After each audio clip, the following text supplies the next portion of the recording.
देखिए साथियों, अगर आप भारतीय डाक विभाग इंडिया पोस्ट ऑफिस के अंदर जीडीएस के पद पर नौकरी कर रहे हो या जीडीएस की नौकरी लेने के इच्छुक हो, तो आप लोगों को आज मैं बता रहा हूं कि जीडीएस से कुछ साल बाद आप प्रमोशन ले सकते हो, किस पद के लिए, एंड प्रमोशन हो जाने के बाद सैलरी कितनी हो जाती है। आइए बोर्ड पर ध्यान दीजिए, लाइक का बटन जरूर दबा देना और अगर आपने चैनल को सब्सक्राइब नहीं किया तो सब्सक्राइब भी जरूर कर लेना। साथियों देखो, जीडीएस के पद पर जब आप नौकरी लोगे तो उस समय जो मूल वेतन यानी कि बेसिक पे टीआरसीए जो बनेगा, उसमें जीडीएस में अगर एबीपीएम का पद लिया है तो 10,000 रुपए मिलेगा और बीपीएम का पद लिया है तो 12,000 रुपए मिलेगा। लेकिन आप जीडीएस से और एमटीएस बन जाते हो तो आपका यही मूल वेतन 18,000 रुपए हो जाता है। अगर आप जीडीएस से पोस्टमैन और मेल गार्ड के पद पर प्रमोशन ले सकते हो तो पोस्टमैन और मेल गार्ड का मूल वेतन वही 21,700 रुपए हो जाता है। और अगर आप जीडीएस से और पोस्टल असिस्टेंट और ऐसे बन सकते हो प्रमोशन के थ्रू तो फिर मूल वेतन बेसिक पे 25,500 रुपए हो जाएगा। अब बताइए कहां तो 10,000 रुपए और कहां पर 25,500 रुपए।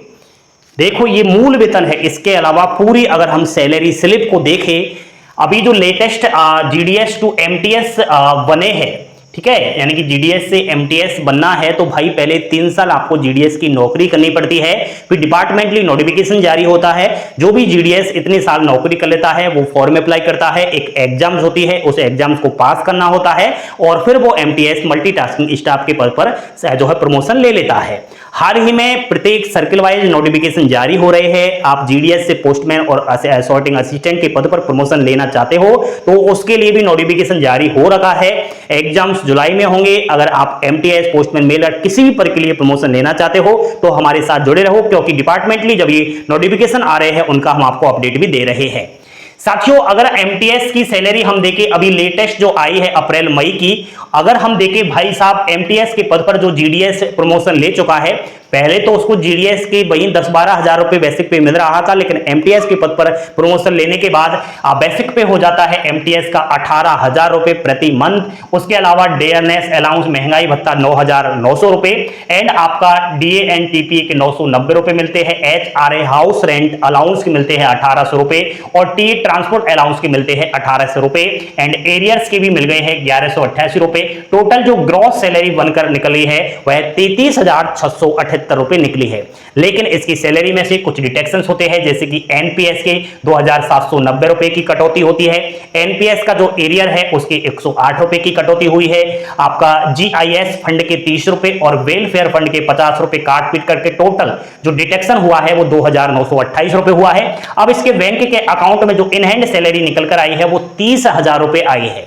ये 7th सेंट्रल पे कमीशन के आधार पर है। आप सबको पता होना चाहिए 1 जनवरी 2026 से 8 सेंट्रल पे कमीशन आ रहा है। उस दौरान सभी भारत देश के गवर्नमेंट एम्प्लॉय की सैलरी में 2 गुना बढ़ोतरी होगी। तो अगर हम 8 सेंट्रल पे कमीशन के आधार पर एमटीएस की सैलरी देखें तो 50,000 हो जाएगी भाई साहब, ये देख लेना। एमटीएस की बात हुई। अगर हम बात करें दोस्तों जीडीएस से मेल गार्ड और पोस्टमैन आप बन जाते हो तो इसके लिए पहले जीडीएस की 5 साल नौकरी करनी पड़ती है। उस दौरान फिर आप फॉर्म अप्लाई करोगे, फिर सैलरी कितनी पहुंच जाएगी। देखो बेसिक पे जो पहुंच जाएगा वो 21,700 रुपए पोस्टमैन मेल गार्ड का बेसिक पे, डीए 11,501 रुपए, डीए एंड टीपीए 954 रुपए, एचआरए हाउस रेंट अलाउंस 2,170 रुपए, ट्रांसपोर्ट अलाउंस के 1,800 रुपए, ग्रॉस सैलरी 38,125। देखो भाई ये बढ़ते ही जा रहे हैं। यहां पर ग्रॉस सैलरी एमटीएस की 33,000 रुपए थी, इधर पोस्टमैन मेल गार्ड की 38,000 रुपए हो गई। बड़े हैं ना, धीरे धीरे ये बढ़ते जाते हैं क्योंकि एमटीएस से बड़ा पोस्ट है पोस्टमैन और मेल गार्ड। अब सुनो, डिटेक्शन एमपीएस 3,320 रुपए, पीएलआई के 1,405 रुपए, सेविंग फंड में चले गए 30 रुपए। टोटल इसकी सैलरी से जो कटौती हुई वो 4,755 रुपए की हुई है। और इन हैंड जो पोस्टमैन और मेल गार्ड की सैलरी बनकर आई है वो 33,370 रुपए आई है। अब बताओ एमटीएस की कितनी थी, 30,000 रुपए, पोस्टमैन मेल गार्ड की कितनी हो चुकी है, 33,000 रुपए। इतना ही नहीं, आप पोस्टमैन और मेल गार्ड से और भी बड़े पद पर प्रमोशन ले सकते हो जीडीएस से। अब सुनो, आप जीडीएस से पोस्टमैन और सॉर्टिंग असिस्टेंट बनना चाहो तो पहले जीडीएस की 8 साल सर्विस देनी पड़ती है। अभी जीडीएस टू पोस्टमैन और सॉर्टिंग असिस्टेंट के नोटिफिकेशन भी जारी हुए हैं, तुरंत अपना फॉर्म अप्लाई कर दीजिए, जल्द फॉर्म की लास्ट डेट भी समाप्त हो जाएगी। इसमें अगर हम सैलरी देखें भाई, जीडीएस से पोस्टल असिस्टेंट और सॉर्टिंग असिस्टेंट के पद पर अगर आप प्रमोशन ले लेते हो तो उसके बावजूद पीए और एसए की सैलरी कितनी हो जाएगी वो अब आप यहां पर देखिएगा। देखिए, बेसिक पे जो हो गया है वो 25,500 रुपए हो चुका है। महंगाई भत्ता 55% से अगर हम देखें वर्तमान स्थिति तो 14,025 रुपए हो जाता है। डीएटीपीए के 990 रुपए, एचआरए 3,050 रुपए, टीए के मिल गए आपको 1,800 रुपए और एरियर के मिल चुके हैं 1,938 रुपए। जो ग्रॉस सैलरी बनी है वो 47,303 रुपए बन गई है। अब हम यहाँ पर डिडक्शंस एनपीएस के 4,728 रुपए, एनपीएस एरियर के 183 और पीएलआई 463, तो इसकी सैलरी से जो कटौती हुई वो 8,374। फिर भी इन हैंड जो सैलरी बनकर आई है वो 38,929 रुपए आई है बिना किसी इंक्रीमेंट। फर्स्ट टाइम पीएएसए की सैलरी ये रहेगी। अब आप खुद अंदाजा लगा सकते हो कि 8 सेंट्रल पे कमीशन जब आ जाएगा, एमटीएस की सैलरी 30,000 रुपए से 50,000 रुपए हो जाएगी, तो यहां पर पीए और एसए की सैलरी 38,000 से कहां पहुंचेगी, ये खुद आप अंदाजा लगा सकते हो। तो साथियों, अपने आप को कभी भी छोटा नहीं समझना चाहिए।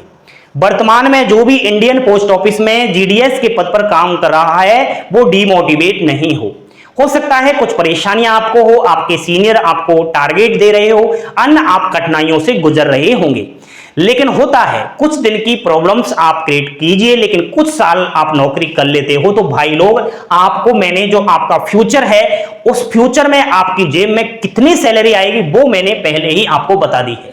इस वीडियो को देख लेने से आपको एक तरीके से मोटिवेशन मिलेगा, आपको एक तरीके से ये मिलेगा कि हाँ यार ठीक है, मैं कुछ साल गुजार लेता हूं, कुछ साल कर लेता हूं नौकरी तो प्रमोशन मेरा हो जाएगा। और प्रमोशन जब होगा तो सैलरी कहां से कहां पहुंच जाएगी वो आप खुद अंदाजा लगा सकते हो।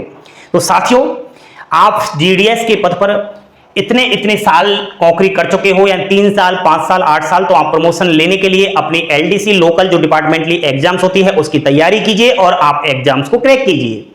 अगर आपकी सर्विस इतनी नहीं हुई है, आप न्यू ज्वाइनिंग लिए हो, यानी 1-2 साल ही अभी नौकरी करते हो गया है, तो भी आप कंपटीशन एग्जाम्स की तैयारी कीजिए, क्योंकि आपकी डिपार्टमेंटली जो एग्जाम होती है इतना ज्यादा कट ऑफ नहीं जाता। इसमें वही अभ्यर्थी फॉर्म अप्लाई करता है जो जीडीएस के पद पर नौकरी कर रहा हो, अन्य को इसमें मौका नहीं मिलता। इसलिए भाई सबके लिए यहां पर सुनहरे अवसर है, बस आपकी सोच का फर्क है, आपका भविष्य बहुत अच्छा होगा। अपने आप को टेंशन में ना लीजिए। अभी के लिए इतना ही काफी। बाकी दोस्तों, वीडियोज में आपको जो अक्षर है स्पष्ट दिखाई नहीं दे रहे तो आप जूम कर लिया करो।